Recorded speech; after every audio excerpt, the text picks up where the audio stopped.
Hi. Greetings, everybody. You are Dishing with Trish on relationships.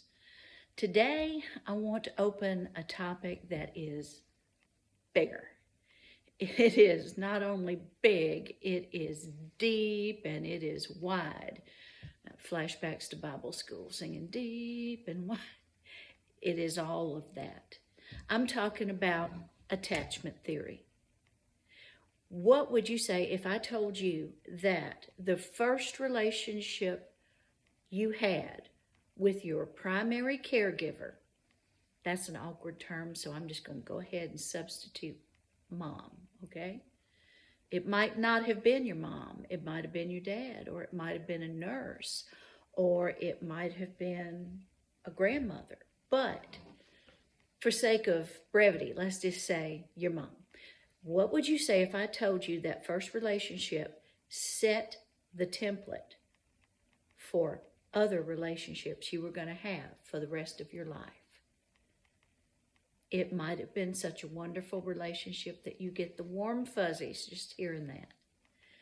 Or it might have been a little bit of a conflicted relationship and you might be feeling the urge to run screaming into the woods right now. It's tricky, but it's not carved in stone. Okay, here we go. What is attachment?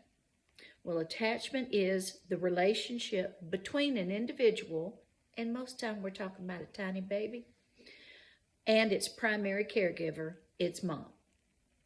You know, they want the baby up there on mama's chest as soon as he's born so he can smell her and hear her and they can bond. That's the beginning of attachment right there.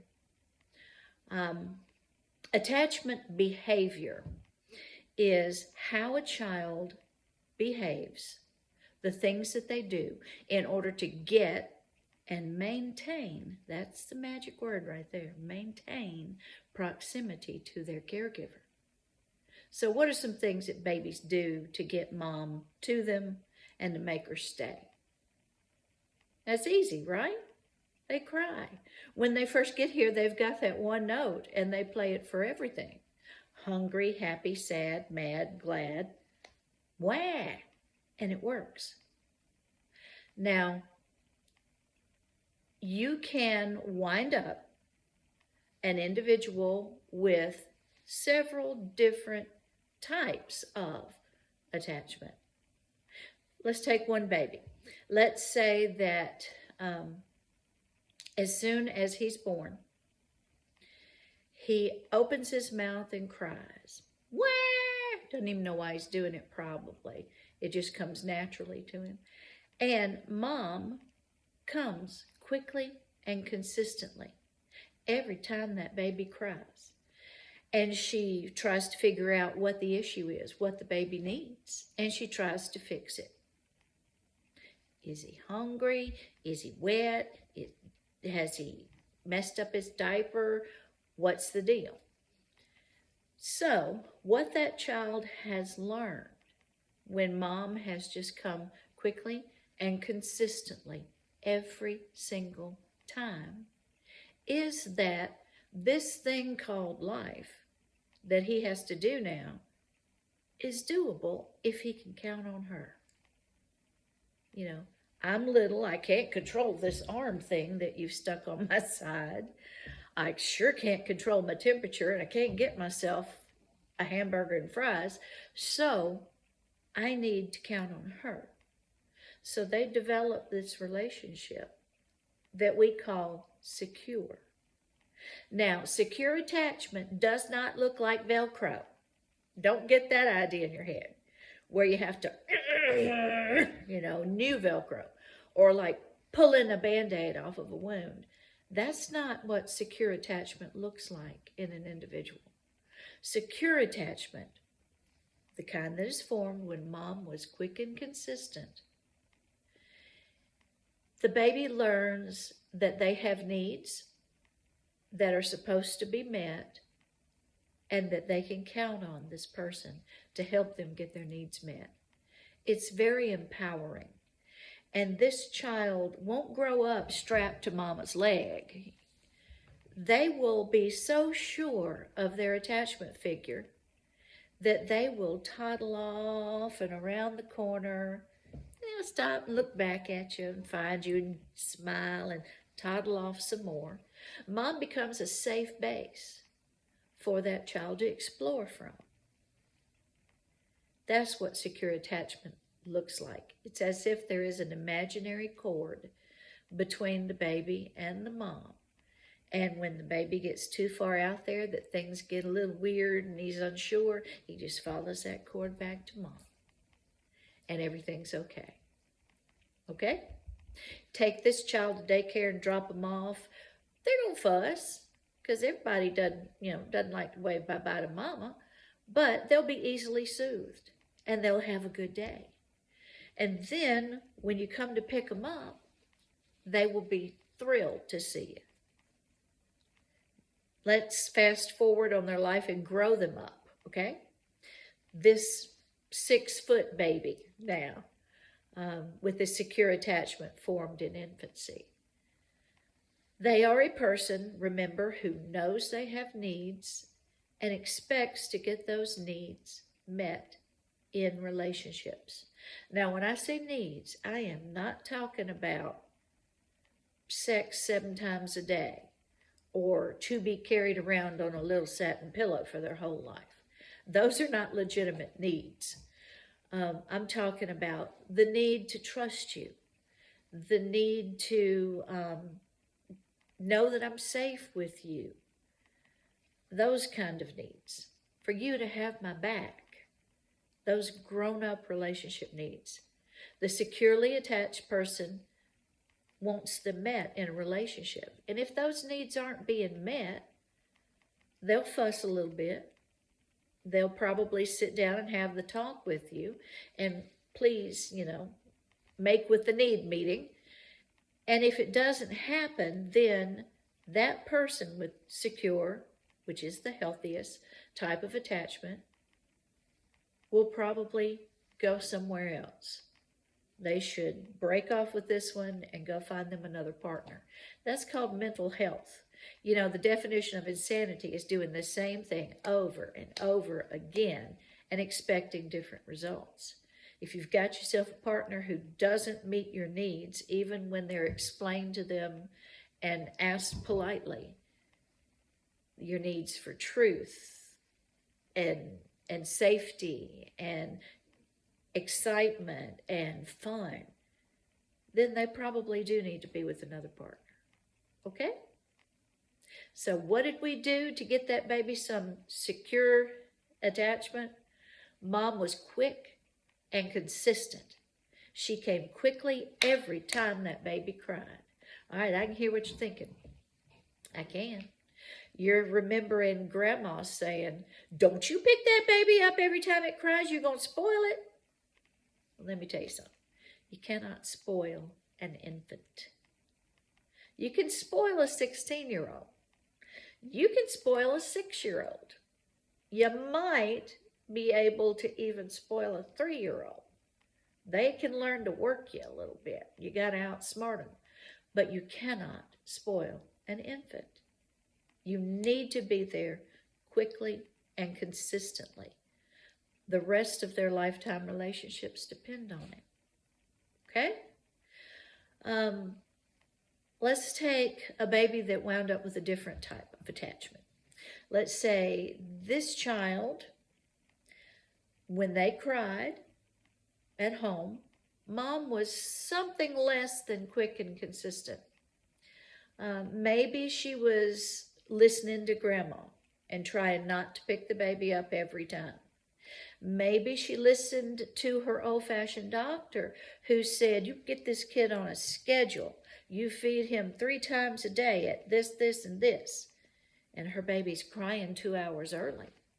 Oh, I got to do what the doctor said. So she lets him cry for those 2 hours before she feeds him.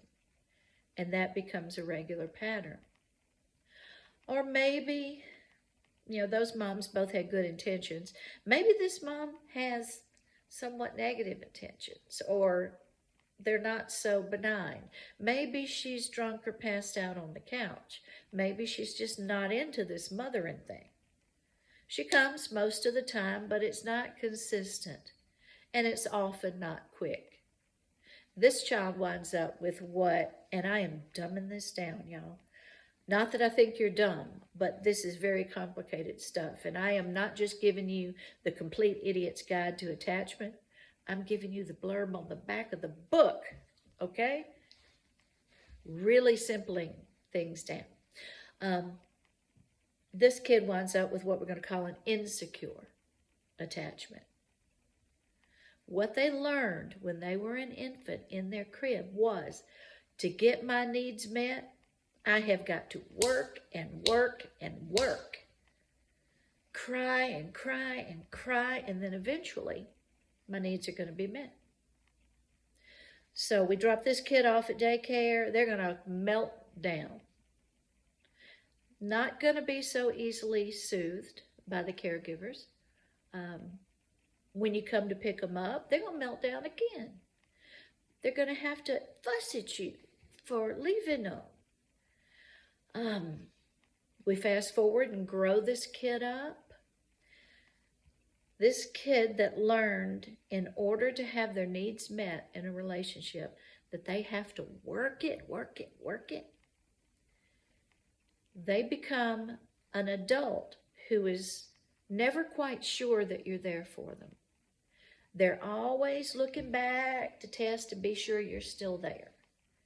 When you're having a bad day, they're the ones saying, did I do something wrong? Are you mad at me?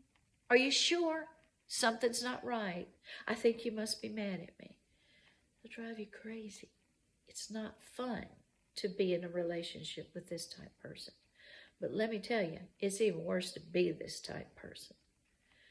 Because deep down, you believe that there's something inherently wrong with you.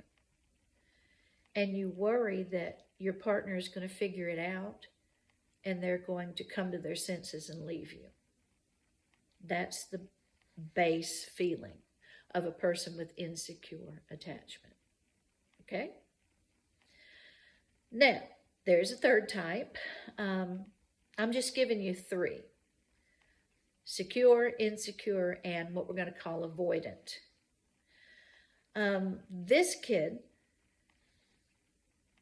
when they were an infant, there was such a disconnect between their asking for something and mama's supplying it, that the only thing they learned is that if I expect, I'm going to get my feelings hurt.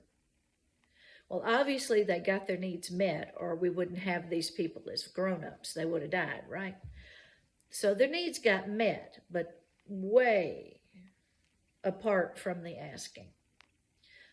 This is maybe the drug-addicted mom, or the abusive mom, or the mom that just doesn't like this whole mom gig. So you take this type child to daycare and you drop them off. What you get is, okay, everybody's got to be somewhere. I guess I'm here this morning. And they go on about their business to play. You come to pick them up.